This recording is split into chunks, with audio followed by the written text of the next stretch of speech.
السلام عليكم ورحمة الله وبركاته. بناء على الطلب الجماهيري 10-15 واحد اللي بيتفرجوا عليا، قررنا اننا نبدأ سلسلة O2C ان شاء الله. واول موضوع هنبدأ بيه هو الكف. ادوية الكحة كتير جدا في الصيدلية، مفيش يوم هيعدي لما يخش لك حد هيكون بيشتكي من الكحة، فلازم نفرق بين انواع الكحة، الدراي كف والبروتكتيف كف. هو سؤال ازلي بتسأله المريض من زمان، عندك كحة ناشفة ولا كحة ببلغم؟ فالنهارده هنوضح الفرق بين الدراي كف اللي هي الكحة الناشفة والبروتكتيف كف. نسيبنا بقى من الكلام الاكاديمي اللي احنا دارسينه كلنا عارفينه، يعني مش جايين هنا نمتحن بعض، اللي هو انا عندي في اكيوت وسب اكيوت وكرونيك كف، اللي دي ممكن تبقى 3 اسابيع، دي من 3 ل 8 اسابيع، دي فوق 8 اسابيع، وان هو دوت ريفلكس ميكانيزم، ان في حاجه غريبه بتخش الجسم فيبتدي الجسم يحاول يخرجها عن طريق ان هو ان الشخص يكح ويطرد الحاجه ديت، او ان هي ممكن تكون سبب لمرض هو اللي عامل الكحه ديت. ففي الحاله ديت احنا بنشوف المرض ايه اللي مسبب الكحه وبنعالجه. شبه لو واحد مريض ضغط بياخد ادويه الاس انهبيتور ممكن تعمل له كحه، او مرضى اللي هم كرونيك اوبستراكتيف بالمونري ديزيز. فاحنا خلينا بس في الكحه دلوقتي، والكلام ده كله انتوا عارفينه. عندنا لازم نفرق بين حاجتين، الدراي كف والبروتكتيف كف. هو لما المريض يخش لك فعلا بيساله كحه انت بالكحه دي كحه ناشفه كحه ببلغم؟ طب ليه انا بساله السؤال ده؟ بساله لان سيستم العلاج هيختلف. لو كحه ناشفه هيمشي على سيستم علاج معين، ولو كحه ببلغم هيمشي على سيستم علاج تاني. نيجي في الدراي كف. الدراي كف انا بدي المريض حاجه انتي تازف، حاجه تهدي الكحه دي خالص تظبطها. انما لما يكون بروتكتيف كف مريض بيكح كحه ببلغم، مش هينفع اديله حاجه تهدي الكحه، لا انا عايز حاجه مذيبه للبلغم وطارده. فانا ممكن اديله حاجه تهاجي الكحه اكتر عنده عشان تداوي البلغم اللي في صدره ده وتطرده بره. يبقى السيستمين العلاج مختلفين. نيجي نتكلم الاول عن الدراي كف. الدراي كف لها تقسيمتها، حاجات بتشتغل سنترال على مراكز الكف في البرين، وحاجات بتشتغل بريفرال هنا. الحاجات اللي بتشتغل سنترال كان في منها اديتيف وليس اديتيف ونون اديتيف. حاجات اللي هم المور اديتيف بقى زي المورفين واخواته الكبار دولت يمكن ما بقتش تستخدم، او ممكن تكون بتستخدم بس في حالات الطوارئ بقى، الحالات الشديده في الكورونا كف، في الناس اللي بتبقى في المستشفيات عموما. فاحنا خلينا في الحاجات اللي تخصنا. المواد اللي هم الليس اديتيف اللي بتشتغل سنترال في البرين دولت حاجات زي الكودايين والفولكودين. الفولكودين هتلاقيه موجود في دواء شرب زي السيرينول، والجرعه بتاعته من 5-15 مللي جرام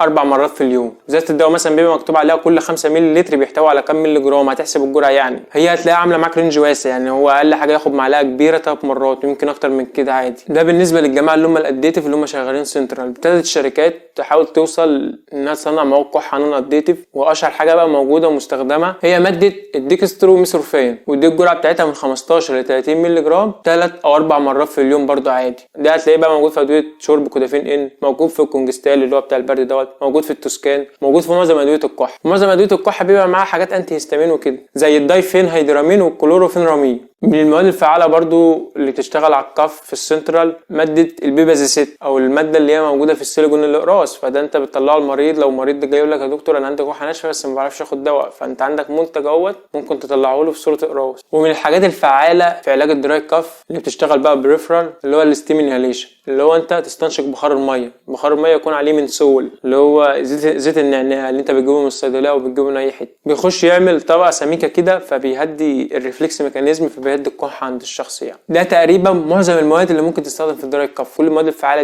دي ما تنفعش مع مريض لو عنده بلغم، لان السيستم هيختلف زي ما احنا قلنا. هنخش دلوقتي نتكلم على البروتكتيف كف. ده مريض بيكح، انت تساله كحه ناشفه ولا كحه ببلغم؟ هنا المريض عنده ايه؟ بلغم على صدره. فانا محتاج ايه؟ محتاج حاجه تداوي البلغم ده وحاجه تطرده بره. يبقى انا محتاج ميكوليتيك واكسبكتورانت. فطبيعي لما مريض يكون بيكح كحه ببلغم واديله دواء يهيج عنده الكحه اكتر، مش ينام عنده الكحه. خلينا نتكلم عن المواد الميكوليتيك اللي موجوده عندنا، ونتكلم كل ماده بتشتغل ازاي. اول ماده عندنا وهي ماده البروموهكسين، ودي بتخش جوه في تركيب الميوكس، فيبقى بالمعنى العربي كده ان هو خلت الميوكس مضروب، فيبقى سهل مع الاكسبكتورانت ان انت تخرجه. بس برضو زي ما هي بتخش في الميوكس اللي عندك على صدرك، كمان بتخش في تركيب ميوكس المعده. فالماده دي ممكن تعمل اريتيشن في المعده، وما تنفعش عموما مع مرضى اللي هم البيبتيك ألسر. ودي الجرعه بتاعتها 3 مرات في اليوم، وهتلاقيها موجوده في ادويه ايه؟ ادويه زي الاولفنت شراب، زي البايسلفون اقراص وشراب برضو، زي الميكوفيلين. تاني ماده عندنا الاستالسيستين، ودول بتروح تكسر الدالسلفير بوند، فبتخلي الميوكس تكسره فيبقى سهل ان هو يخرج. عندك معروف الاستالسيستين اكياس اللي هم ال200 تركيز 200 وتركيز 600. وعندك الامبريكزول، ده بيروح على الفيولاي يحفز النيوموسايت تايب 2 فتخليها ترفس السيرفاكتنت اكتر، فيمنع البلغم انه يلزق فيها، فيبقى سهل برضو ان انا اطرده بره الجسم. عندك بقى في الامبريكزول نقط والامبريكزول شراب والميوكو شراب. وبالنسبه لجرعه الاطفال اللي اقل من 2 لحد 2 من 8 ل 10 نقط مرتين في اليوم، ومن 2 ل 5 من 8 ل 10 نقط برضو، بس 3 مرات في اليوم. اكبر من 5 من 2 ل 3 مللي 3 مرات في اليوم. والاطفال عموما بقى معلقه صغيره 3 مرات، الكبار معلقه كبيره 3 مرات، ولو ياخد كبسولات يبقى كبسوله 3 مرات بعد الاكل. ده بالنسبه لماده الامبريكزون. يبقى اتكلمنا على الامبريكزول والاسيتالسيستين والبرومهكزين. رابع ماده عندي هي ماده الايردوستين، موجوده في الميوكيتك 150 و300 اقراص، دي تبقى كبسوله كل 12 ساعه. يبقى انا مريض عندي عنده بلغم بنكتب له الحاجات دي. في الادويه الشرب بقى بتلاقي بقى كومباينيشن ما بين الحاجات دي وما بين حاجات تانية اكسبوكترانت زي الجافنزين او اي ماده تانية. ليه؟ لان انا عايز حاجه مصيبه للبلغم وطارده. والمريض مثلا سواء بياخد 3 مرات من ادويه الشرب ديت او الحاجات الجرعات اللي انت هتحسبها له، جرعه بالليل تقول له ياخدها قبل النوم بفتره كافيه، لان هي هتهيج الكح عنده اكتر واحتمال ما تخلوش يعرف ينام. وده اللي انا عايزه في المريض اللي عنده بلغم. اما تيجي تبص بقى لادويه الكحه هتلاقي الميوكوليتيك كده بيبقى معاه حاجات اكسبوكترانت، وممكن تلاقي معاه كمان ماده برونكو دايليتور، حاجه مثلا زي الفاركوسولفين، بص على تركيبتها كده، حاجه زي الميكوفيلين اكسبوكترانت وبرونكو دايليتور. فعرفنا في الفيديو دوت ان المريض اللي بيكح كحه ناشفه غير اللي بيكح كحه ببلغم. وانت كمريض المفروض تبقى انت رايح للدكتور عارف اذا كان الكحه عندك ناشفه ولا ببلغم، لان العلاج هيختلف بالاثنين. مش يجي لي واحد من يومين يقول لي يا دكتور انا بكح كحه ناشفه بس ببلغم. يا جماعه حرام عليكم.